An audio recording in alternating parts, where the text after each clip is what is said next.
So in April of 2024, a 71-year-old man was trying to cross the tracks at what is probably the most dangerous part for pedestrians.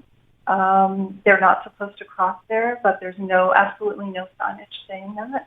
And this was actually flagged in the letter of non-compliance by Transport Canada a few months before the man was hit. And there still has been nothing done at that corner. So yes, it is dangerous. And we're talking about vulnerable road users. We're talking about kids from Montreal West Academy as young as 12 years old.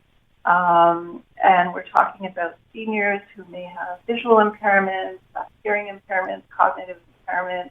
So we really feel that, the needs of pedestrians need to be looked at in addition to the needs of getting vehicles safely across those tracks. The voice of Joanna Dewey, co-chair of Citizens for Safe Transit. She was on with Ken Connors yesterday talking about this level crossing in Montreal West. If you are a motorist in this city, chances are you've gone through this level crossing. Now, Montreal West residents are pushing back against a new pilot project that will remove stop signs at the dangerous Westminster Avenue train crossing. There's fears it will put pedestrians, especially children, seniors, and cyclists, at greater risk. Let's talk a little bit more about this crossing with Beny Masella, the mayor of the town of Montreal West. Mayor Masella, welcome back to the show. Thank you very much for having me, Elias. And I know we talked about this not too long ago, when just before the pilot project was going to be unveiled. There is still concern and pushback. You heard some of that pushback there. Why don't you tell us from your perspective why this pilot project will be a better way of configuring that crossing? Well, listen, to start with, I am no different than the lady that you had on speaking about this with Ken Connors. So I'm a resident and she's a resident, and neither of us are traffic engineers. The difference is, rather than me trying to say that my way is the right way, we went to the traffic engineers to come up with a plan.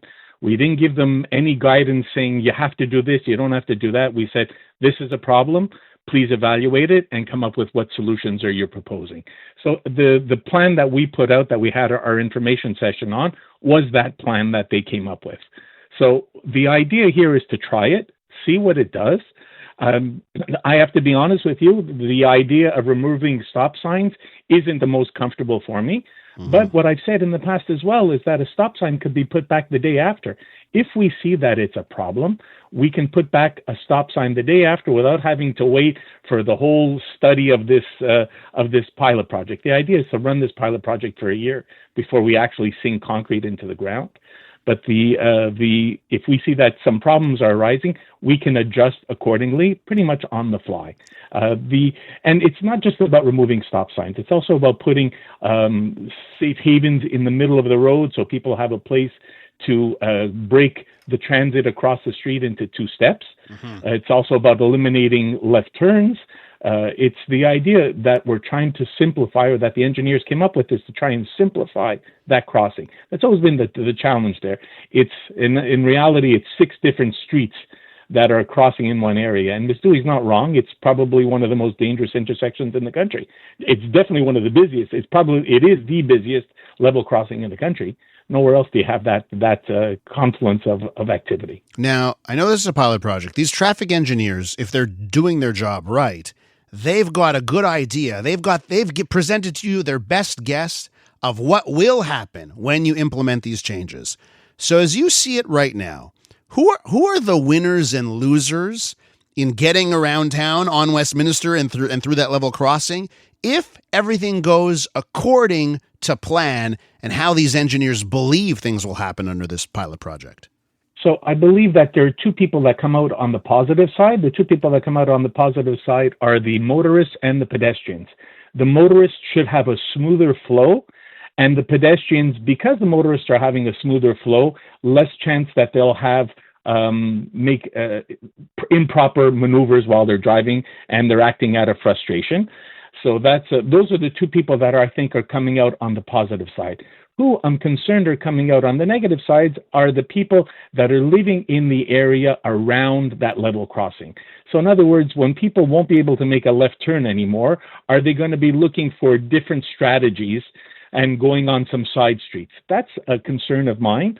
But at the end, when we tried to put it on a balance, I said, I'm always going to try and favor pedestrian safety over an inconvenience based on what we used to be able to do or a few extra cars on the street, on the side streets. That was always my way of looking at things, and we were all in agreement there. So, you say pedestrians could be a winner here, but, and I don't know, but I've heard the concerns, right, that children, seniors, cyclists at greater risk. Do you think those concerns are misguided?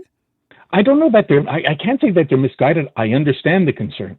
But again, we're relying, I'm a pharmacist by training. I don't know what training Ms. Dewey has. I know she's not a traffic engineer. But when I look at it and I say, okay, we go to the experts look at all these things. The experts aren't going to make something that makes it worse for pedestrians. Now, did they go off side a little bit? And that's the idea of making this a pilot project.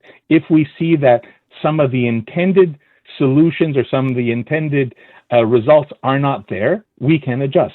Putting back a stop sign is an easy thing. That can happen literally within an hour. The idea also that it's not just about the stop signs, as I said, it's also about putting the safe havens in between so that you're not having to cross the whole width of Westminster. You actually have a refuge in the middle when you need it. We're with Beny Masella, the mayor of the town of Montreal West, talking about that Westminster Avenue train crossing that's been so contentious. Of course, it is highly trafficked. Mayor Masella, I want you to listen again to Joanna Dewey here from the Citizens for Safe Transit, and this is what her group wants to see done. Have a listen. Well, our group is not traffic engineers, and we're very clear about that. Yeah. We think that to start by releasing the traffic studies so that we can see the full report, we can see exactly what was said, what the numbers are, and better understand some of these recommendations would be a first step to helping citizens to understand this. I mean, that's really our big ask. We just feel that the transparency element is so key. So does Ms. Dewey there have a point on transparency? Listen, I have no problem. First off, I'm going to just vent a little bit, and I'm sick and tired of everybody. Anytime a politician doesn't agree with a point of view, it's all about transparency or lack of transparency. The reality is that we're following good practices. That traffic study is part of our call for tender. We've stated that we will, after the call for tender is completed, we have no problem releasing that. People seem to think that there's some big boogeyman hidden in that traffic study that we're not addressing, that we're not speaking of, we're trying to downplay. That's absolutely not the case. We said that we will release it. The only thing that I've asked is that because we're in the middle of a call for tender, we have to have that traffic study as part of that call for tender. Right afterwards, it will be released. I have no problem with that. And if for some reason, as I said, something needs to be changed because of it, we can change things on the fly. When, if all goes according to plan, when does this configuration change? Oh, that's it. We have to consult with the partners in the area. So CPKC, with EXO, we have to consult with all of these people to make sure that they don't see any big issues with some of these plans that we're wanting to put out. And we're just waiting for their feedback. As soon as their feedback comes back, we'll be able to go out and issue the call for tenders. Our hope is that some of this work can be done before school starts. I'm definitely pushing to make sure that this is in place in the fall at the latest. All right, Mayor Masella, we're going to leave it there. I want to thank you so much for coming on the show, breaking it down. Always a pleasure. Thank you. Beny Masella is the mayor of the town of Montreal West.